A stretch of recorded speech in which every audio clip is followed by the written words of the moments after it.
Parallelogram के mid point से अगर लाइंस ड्रॉ करें तो क्या वो डायगोनल को ट्राइसेक्ट कर सकते हैं? ये कैसे पॉसिबल है, चलो समझते हैं। So good morning everyone, this is JB sir. करते हैं फिफ्थ क्वेश्चन सॉल्व। देखो क्या बोल रहा है, एक बार पढ़ के सुनाता हूँ। In a parallelogram ABCD, E and F are the midpoints of side AB and CD respectively.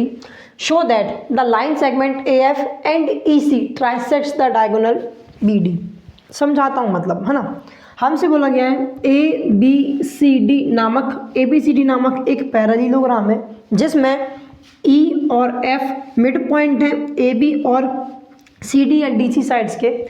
हमें प्रूफ करके दिखाना है कि भाई साहब जब मैं F से A तक एक लाइन ड्रॉ करूँ, E से C को ज्वाइन करूँ, मतलब ये दोनों अगर लाइन ड्रॉ करता हूँ तो ये दोनों की दोनों लाइन इस बड़ी सी डायगोनल को ट्राइसेक्ट कर रही हैं।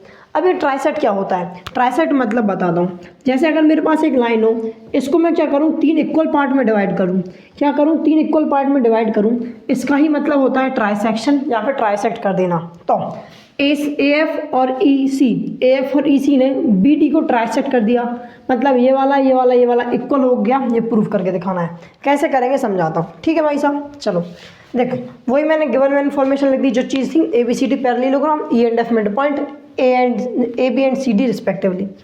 प्रूफ करना है DP बराबर PQ बराबर QB, DP बराबर PQ बराबर QB। चलो करते हैं। सबसे पहले हमें करना पड़ेगा भाई साहब, इसमें ABCF इसको पैरेललोग्राम प्रूफ करना पड़ेगा। क्यों करना पड़ेगा लास्ट में समझ आएगा, बताता हूँ। उससे पहले एक चीज़ और तुम्हें जानना बहुत ज़रूरी है जो कि अभी तक नहीं बताई थी मैंने, क्योंकि NCERT में नहीं थी, लेकिन अब बता देता हूँ। अगर एक मेरे पास क्वाड्रिलेटरल है, मान लो ये क्वाड्रिलेटरल है, अगर इसमें अपोजिट साइड्स पैरेलल दी गई हों और ये ही दोनों अपोजिट साइड्स इक्वल भी दी गई हों, सुन लेना, अपोजिट साइड का कोई भी अपोजिट साइड का एक पेयर अगर पैरेलल भी हो और इक्वल भी हो, वही का वही, तो ये क्वाड्रिलेटरल एक पैरेललोग्राम होता है। ये बात ध्यान से समझ जाना, पैरेलल भी है इक्वल भी है, तो ये क्वाड्रिलेटरल एक पैरेललोग्राम है। अब देखो इसका ही हम यूज़ करने वाले हैं, इसको पैरेललोग्राम प्रूफ करने में। चलो भाई साहब कैसे करेंगे ज़रा ध्यान से देखना। हमें दिया है ABCD एक पैरेललोग्राम है, मतलब अगर पैरेललोग्राम है ये भी पता होना चाहिए पैरेललोग्राम की अपोजिट साइड्स पैरेलल भी होती हैं और इक्वल भी होती हैं। तो AB और CD पैरेलल भी हैं और इक्वल भी हैं, तो यही लिखते हैं। अच्छा भाई साहब AB बराबर या फिर AB पैरेलल टू CD या फिर DC, कुछ भी लिखो, DC लिखो ज़्यादा अच्छा लगेगा। एंड ये भी लिख सकते हैं दैट AB इज़ ऑल्सो बराबर टू DC। बिल्कुल सही बात है। अब ज़रा ध्यान से देखना, अगर ये पूरी की पूरी लाइन इसके पैरेलल है तो इसका कुछ पार्ट इस लाइन के कुछ पार्ट के पैरेलल भी होगा। हाँ होगा। तो AE किसके पैरेलल हो जाएगा? FC के पैरेलल हो जाएगा। AE is parallel to FC, बिल्कुल सही बात है। और एक चीज़ और, AB बराबर DC है, ठीक है। AB बराबर क्या है? DC है। तो अगर मैं AB का हाफ लूँ, ध्यान से देखना, AB बराबर DC है, अगर AB का हाफ लूँ तो वो भी DC के हाफ के बराबर होगा। हाँ बिल्कुल होगा। अब AB का आधा कितना है? AB का आधा मतलब AE या फिर BE, AE या BE, क्योंकि E मिड पॉइंट है तो AE भी आधा होगा, EB भी आधा होगा। ऐसे ही DF भी आधा होगा और CF भी आधा होगा। कौन सा आधा चाहिए अब तुम्हें ये डिपेंड करता है।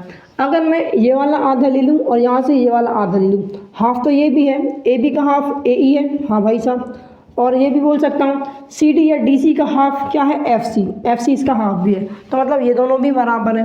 तो हम लिख सकते हैं कि भाई साहब AE is also equal to FC। बिल्कुल सही बात है, क्योंकि आधी आधी चीज़ इक्वल है। चलो अब जैसे ही मैंने ये प्रूफ किया कि AE पैरेलल है FC के और AE बराबर है FC के, तो मैं ये बोल सकता हूँ कि AECF एक पैरेललोग्राम है। अभी मैंने बताया था क्यों।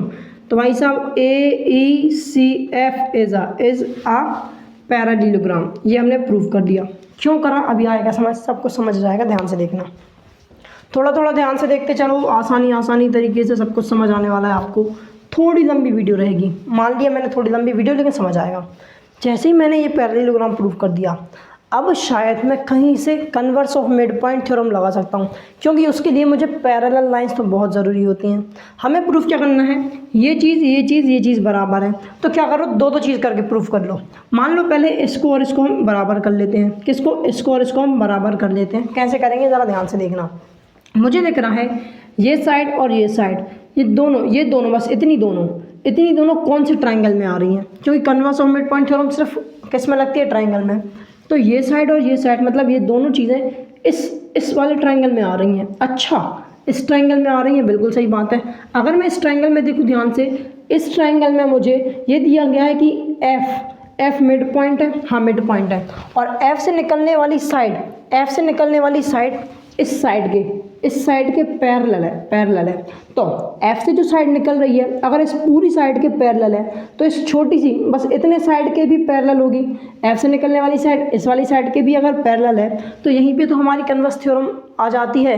कन्वर्स थ्योरम क्या बोलती है, जब एक ट्राइंगल में किसी मिड पॉइंट से अगर एक साइड निकलती है, एक लाइन निकलती है जो कि दूसरी साइड के क्या हो, पैरेलल, तो थर्ड साइड को बाइसेक्ट कर देती है। तो मतलब डी पी और पी क्यू बराबर हो जाएंगे। अरे ध्यान से देख, यहाँ पे पूरा करके बताता हूँ। In triangle C D Q में हमें पता है एफ इज मिड पॉइंट, और ये भी बोल सकते हैं कि F P is parallel to C Q. हाँ बिल्कुल बोल सकते हैं। जरा ध्यान से देखना, एफ पी ये पूरी साइड अगर पैरेलल है तो इसको पूरा लिखें, नहीं लिखें ज़रूरी नहीं है। हम एफ पी इतना भी लिख सकते हैं, काम हो जाता है। और सी डी